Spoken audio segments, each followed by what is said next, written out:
कक्षा 6 एक्सरसाइज 2.1 पेश करते हैं सत्य प्रकाश मिश्रा, सहायक अध्यापक, राजकीय उच्च प्राथमिक विद्यालय भोड़ाई, खटीमा, ऊधम सिंह नगर। पहला प्रश्न, 10,999 के बाद अगली 3 प्राकृतिक संख्याएं लिखिए।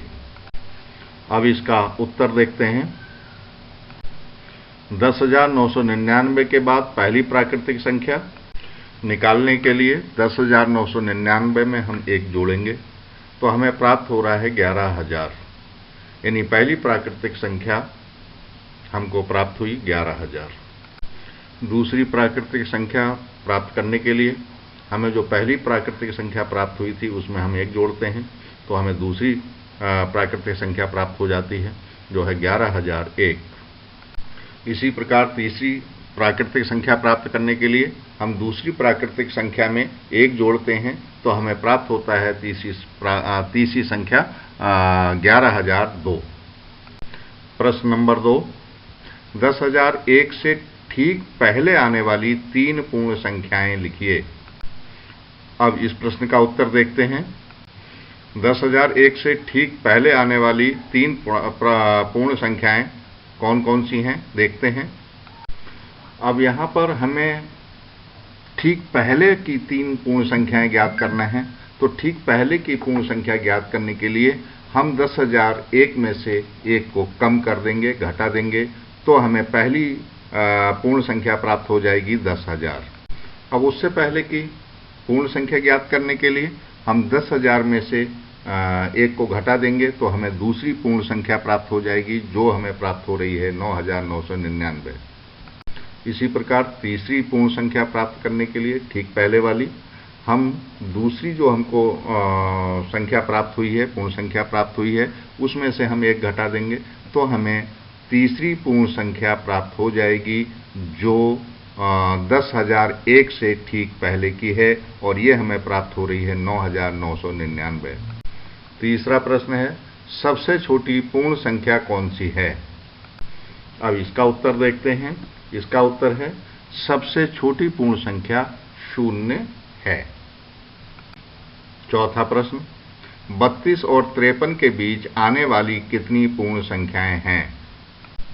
इसका उत्तर निकालने के लिए हम 32 से 53 तक की सभी पूर्ण संख्याओं को लिख लेते हैं। ये हमने सारी संख्याएं लिख ली। 32, 33, 34, 35, 36, 37, 38, 39, 40, 41, 42, 43, 44, 45, 46, 47, 48, 49, 50, 51, 52। अब नजर डालते हैं 32 और 53 के बीच में कौन कौन सी पूर्ण संख्याएं आई हैं। तो हमने 32 और 53 के बीच की सभी संख्याओं को लिख लिया और इनको गिना तो ये संख्याएं हमें 20 प्राप्त हो रही हैं, अर्थात 32 और 53 के बीच 20 पूर्ण संख्याएं हैं।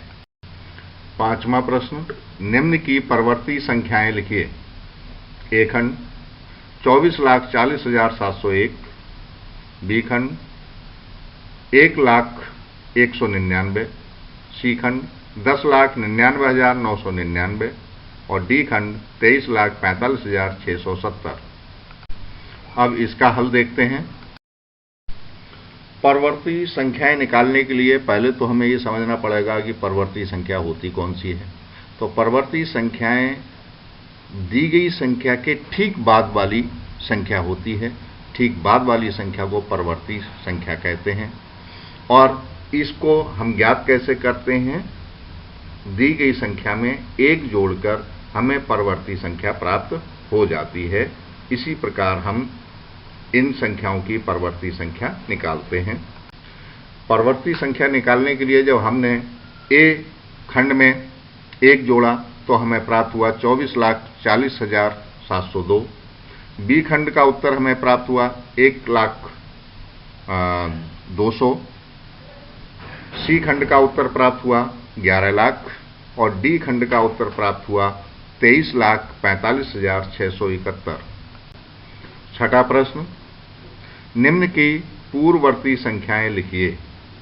ए खंड 94, बी 10,000, सी 2,08,090 और डी 76,54,321।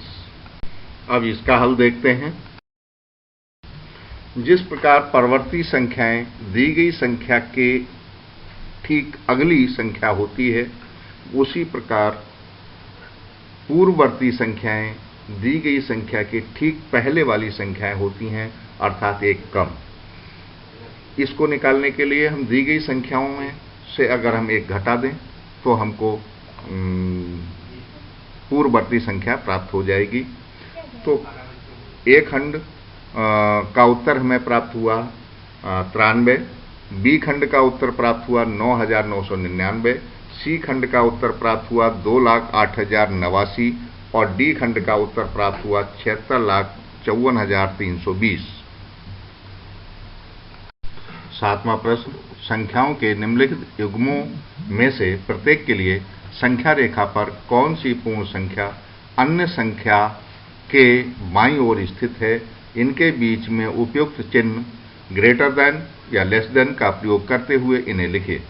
ए खंड 530, 503, बी खंड 370, 307, सी खंड 98,765, 56,789, डी खंड 98,30,415, 1,23,00,001।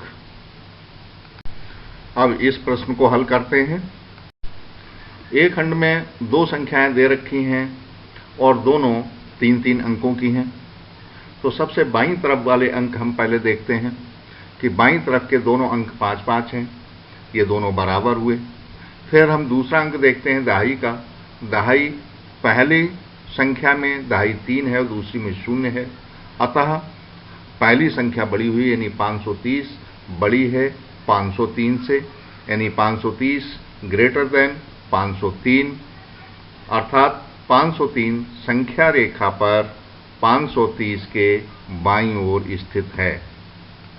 इसी प्रकार बी खंड में भी जो हमको संख्याएं दी गई हैं वो 3 अंकीय संख्याएं हैं और इसमें सबसे बाईं तरफ के का तीसरा अंक जो है वो बराबर है, 3-3 दोनों में है, लेकिन दहाई पहली संख्या में 7 है और दूसरी में 0 है, अर्थात पहली संख्या बड़ी हुई 370 बड़ी हुई और हम लिख सकते हैं इसको 370 ग्रेटर देन 307। तो 307 क्योंकि छोटी है और छोटी संख्याएं संख्या रेखा पर बाईं तरफ स्थित होती हैं, इसलिए 307 संख्या 370 के बाईं ओर स्थित है। सी खंड में हमको जो संख्याएं दी गई हैं वो 5-5 अंक की संख्याएं हैं और 5-5 अंक की संख्याओं में पहली संख्या में बाईं तरफ 9 अंक है, 5वां अंक 9 है और दूसरी संख्या में 5वां अंक 5 है। तो इससे स्पष्ट है कि पहली संख्या बड़ी है और हम लिख सकते हैं 98,765 ग्रेटर देन 56,789। इसका मतलब है 56,789 छोटी है और छोटी संख्या संख्या रेखा पर बाईं तरफ स्थित होती है, इसलिए 56,789 संख्या 98,765 के बाईं ओर स्थित है। डी खंड में जो संख्याएं दे रखी हैं उसमें पहली संख्या में 7 अंक और दूसरी संख्या में 8 अंक हैं, अर्थात 8 अंक वाली संख्या बड़ी हुई और जब बड़ी हुई तो इसको हम लिख सकते हैं 98,30,415 इज लेस देन 1,23,001, अर्थात 98,30,415 संख्या 1,23,001 के बाईं ओर स्थित है। 8वां प्रश्न है, निम्नलिखित कथनों में से कौन से कथन सत्य हैं और कौन से कथन असत्य? पहला कथन है ए खंड 0 सबसे छोटी प्राकृत संख्या है। ये पूर्णतः गलत है क्योंकि प्राकृत संख्याएं शुरुआत ही 1 से होती हैं। क्योंकि इसमें 0 पूछा है सबसे छोटी प्राकृतिक संख्या, तो प्राकृत संख्या 0 नहीं है, यह कथन असत्य है। बी खंड में जो उन्होंने कथन दिया है 400 संख्या 399 की पूर्ववर्ती है, ये पूर्णतः असत्य है। पूर्ववर्ती संख्या हमेशा ठीक पहले की होती है 399 के बाद आती है, अतः ये कथन भी असत्य है। सी खंड में पूछा गया है, शून्य सबसे छोटी पूर्ण संख्या है? जी हां, शून्य सबसे छोटी पूर्ण संख्या है, ये कथन सत्य है। डी खंड है 600, संख्या 599 की परवर्ती है? बिल्कुल है, क्योंकि 600 599 के ठीक बाद की संख्या है, अतः ये कथन सत्य है। ई खंड में पूछा गया है कि सभी प्राकृत संख्याएं पूर्ण संख्याएं हैं? बिल्कुल, सभी प्राकृत संख्याएं पूर्ण संख्याएं होती हैं, सभी प्राकृतिक संख्याएं पूर्ण संख्याओं में समाहित होती हैं, ये कथन बिल्कुल सत्य है। एफ खंड में पूछा है, सभी पूर्ण संख्याएं प्राकृत संख्याएं हैं? जी नहीं, सभी पूर्ण संख्याएं प्राकृत संख्याएं नहीं होती, ये कथन असत्य है। जी खंड में पूछा गया है, 2 अंकों की पूर्ण संख्या का पूर्ववर्ती 1 अंक की संख्या कभी नहीं हो सकती। जी बिल्कुल, ये कथन असत्य है, क्योंकि 2 अंकों की एक संख्या 10 है, उसकी पूर्ववर्ती संख्या 9 होती है, जो कि 1 अंक की संख्या है, इसलिए ये कथन असत्य है। एच खंड में पूछा गया है, 1 सबसे छोटी पूर्ण संख्या है? ये गलत है, क्योंकि पूर्ण संख्याएं 0 से शुरू होती हैं, तो सबसे छोटी पूर्ण संख्या 0 होती है, 1 नहीं, अतः ये कथन असत्य है। आई खंड में पूछा गया है, प्राकृत संख्या 1 का कोई पूर्ववर्ती नहीं होता। बिल्कुल सत्य है, क्योंकि प्राकृत संख्या 1 से ही शुरू होती है, उससे पहले कोई प्राकृत संख्या होती ही नहीं है, इसलिए 1 का प्राकृत संख्या 1 का कोई पूर्ववर्ती नहीं होगा। हाँ, प्राकृत संख्या वो पूर्ण संख्या 1 का पूर्ववर्ती होता है, ये कथन सत्य है। जे खंड में पूछा है, पूर्ण संख्या 1 का कोई पूर्ववर्ती नहीं होता। ये कथन पूर्ण रूप से असत्य है, क्योंकि पूर्ण संख्या 1 से पहले भी 0 पूर्ण संख्या है, अर्थात 1 का पूर्ववर्ती 0 होता है, इसलिए ये कथन असत्य है। के खंड में पूछा गया है, पूर्ण संख्या 13 संख्याओं 11 और 12 के बीच में स्थित है? बिल्कुल ही गलत है, 11 और 12 के बीच में 13 स्थित नहीं है, ये असत्य है। एल खंड है, पूर्ण संख्या 0 का कोई पूर्ववर्ती नहीं होता। ये बिल्कुल सत्य है, क्योंकि पूर्ण संख्याएं 0 से ही प्रारंभ होती हैं, इसलिए 0 से पहले कोई भी पूर्ण संख्या नहीं होती, उसकी पूर्ववर्ती संख्या नहीं होती, ये बिल्कुल सत्य है। और अंतिम खंड एम में पूछा गया है, 2 अंकों की संख्या का परवर्ती सदैव 2 अंकों की संख्या होती है। ये असत्य है, क्योंकि 2 अंकों की अगर हम 99 लेते हैं तो 99 की परवर्ती 100 प्राप्त होती है, जो कि 3 अंकों में हो जाती है, इसलिए ये कथन पूर्णतः असत्य है।